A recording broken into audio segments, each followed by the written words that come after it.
Bem-vindo à Toledo Med. Aqui, transformamos conteúdos complexos da medicina em aprendizado direto, estratégico e aplicável à prática clínica. Nossos resumos são focados nos temas mais cobrados do Revalida INEP e também do ENAMED, com raciocínio clínico e abordagem baseada nos principais protocolos. Sem enrolação, sem excesso de teoria desnecessária. A proposta é simples: acelerar sua aprovação e fortalecer sua base médica de verdade. Agora, vamos direto ao ponto.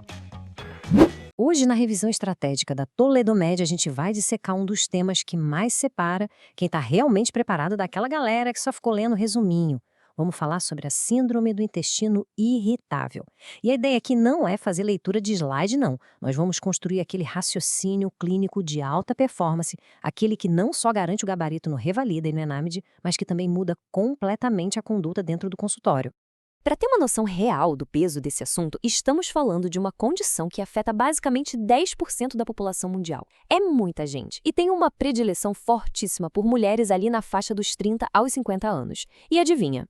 Justamente por ser uma figurinha tão carimbada no dia a dia, as bancas simplesmente amam transformar casos de SI num verdadeiro campo minado. Eles sabem direitinho onde a maioria escorrega. Mas olha, depois de hoje cair nessas armadilhas, acabou. Vamos entrar na nossa primeira etapa. A essência da síndrome. Começando pelo feijão com arroz, que tem que ser muito bem feito. Para não ser engolido pelas pegadinhas das alternativas, a gente tem que ir na raiz do problema. Sabe aquele mito ultrapassado, aquela conversa de corredor de que a CIA é tudo puramente psicológico ou que é coisa da cabeça do paciente? Esquece isso. A fisiopatologia aqui é complexa e super orgânica na sua base funcional. A gente lida com uma hipersensibilidade visceral de verdade, uma bagunça completa no eixo cérebro-intestino. Uma contração peristáltica que seria imperceptível para qualquer pessoa vira uma dor absurda para esse paciente. Junta isso com problemas reais de motilidade, desbiose ou até fatores pós-infecciosos, tipo aquela gastroenterite lá atrás que serviu de gatilho, e pronto, o intestino está operando numa frequência totalmente desregulada. Entendido isso, vamos para a nossa segunda etapa, os critérios de Roma 4. E como a gente diagnostica isso? É aqui que a banca sorri e quem está desatualizado chora. Teve uma mudança sutil do Roma 3 para o Roma 4, mas que é letal em prova. Examinador adora cobrar isso. Antigamente, lá no Roma 3, bastava o paciente relatar um desconforto abdominal. O Roma 4 cortou isso sem dó. Agora, para bater o martelo na SI, tem que ter dor abdominal, obrigatoriamente. Se o enunciado fala só em desconforto ou sensação de peso, não é SI, é dor e ponto final. E tem outro detalhe de ouro que muda o jogo. A síndrome não é mais considerada estritamente aquele diagnóstico de exclusão. Se preenche todos os critérios bonitinho e não tem sinal de alarme, a gente não sai pedindo uma bateria infinita de exames caros. Mas tem um detalhe, essa dor não pode ser de ontem. A banca sempre vai colocar uma linha do tempo na vinheta clínica e é obrigatório rastrear isso. Essa dor abdominal precisa ser recorrente, acontecendo pelo menos um dia por semana, em média, nos últimos 3 meses. E o início dos sintomas? Lá atrás, pelo menos 6 meses antes do diagnóstico. Se não bater essa linha temporal, não fecha o critério. A cronicidade é absolutamente a alma do diagnóstico funcional. E essa dor crônica não anda sozinha. Pelo Roma 4, ela tem que estar de mãos dadas com pelo menos 2 de 3 fatores. Primeiro, relação com a defecação. E muito cuidado, porque pode tanto melhorar quanto piorar depois de ir ao banheiro. Segundo, mudança na frequência das fezes. E terceiro, mudança na forma ou na aparência das fezes. Precisa de 2 desses 3. Sem essa dor associada à mudança de hábito, é só uma diarreia ou constipação funcional. A dor é o que amarra todo o pacote diagnóstico. Beleza, avançando para a seção 3, o nosso radar de alarme. Agora a gente vira a chave e entra no modo investigativo pesado.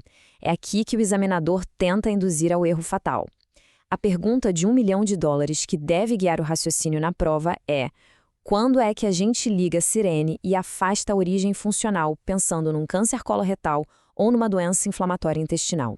É exatamente para isso que servem os red flags, os famosos sinais de alarme. Paciente com 50 anos ou mais abrindo o quadro agora: sangramento gastrointestinal, anemia ferropriva, perda de peso inexplicável, histórico familiar de câncer ou uma massa palpável, para tudo e pede colonoscopia. Mas olha, o sinal de alarme clássico, o queridinho absoluto das provas, é o despertar noturno. Guarda esse mantra para a vida. Doença funcional dorme quando o paciente dorme. Se a dor ou a diarreia acordam o paciente de madrugada, não é estresse, é orgânico. Muita atenção a isso nas alternativas. E para refinar ainda mais a investigação, a medicina moderna traz um marcador fantástico, a calprotectina fecal. Ficou na dúvida entre SI e uma doença inflamatória intestinal? Solicita esse teste. Deu menos de 50 microgramas por litro? Isso praticamente descarta uma doença inflamatória e a gente segue confiante no caminho funcional. Deu alto? Aí sim, a gente exige uma investigação profunda com colonoscopia.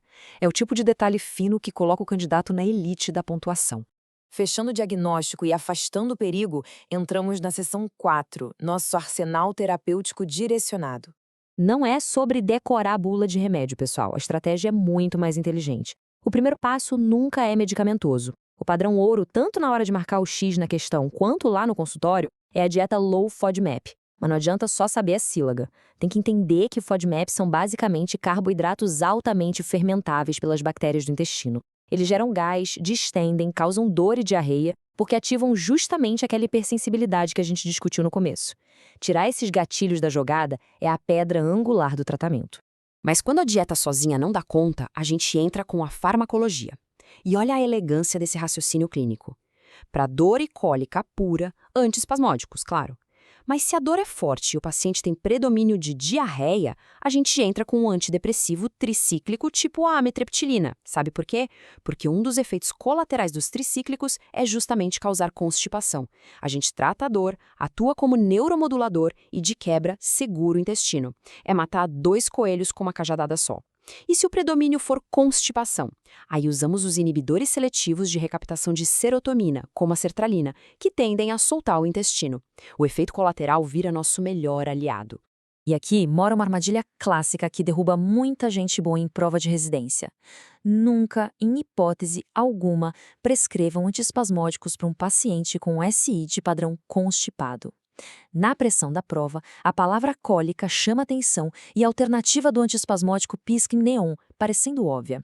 Mas na prática, esse remédio lentifica ainda mais o trato gastrointestinal. A gente acaba paralisando um intestino que já é lento por natureza, transformando o paciente numa verdadeira bomba relógio de distensão. Vamos testar esse raciocínio com um caso real. Enare 2022. Uma questão, digamos, um pouco mal elaborada, mas que é perfeita para separar os candidatos medianos da elite. Um menino de 8 anos, dor abdominal que piora quando ele ingere alguns alimentos específicos. E a mãe relata a presença de muco nas fezes. A pergunta era bem direta. O que, nesse quadro, levanta a suspeita de doença orgânica? Sabe o que a grande maioria na insegurança marcou? Muco nas fezes. Errado. O examinador jogou o muco ali de isca. Muco é super comum de aparecer na síndrome funcional. Não é red flag. A resposta correta era dor desencadeada por alimentos específicos, porque isso aponta o dedo diretamente para uma intolerância orgânica, tipo uma doença celíaca ou intolerância à lactose. É esse olhar investigativo e cirúrgico que a gente precisa ter o tempo todo. Fica então a nossa reflexão final para encerrar esta revisão. Será que o estudo está focado só em decorar regrinhas do Roma 4 para tentar sorte? Ou a gente realmente dominou a fisiopatologia para entender o porquê de cada sintoma e escolha terapêutica? Medicina de alta performance não aceita decoreba. Ela exige raciocínio fino. Dominando esses fundamentos e rastreando os sinais de alarme com precisão, a aprovação na prova será só uma consequência natural de um conhecimento sólido.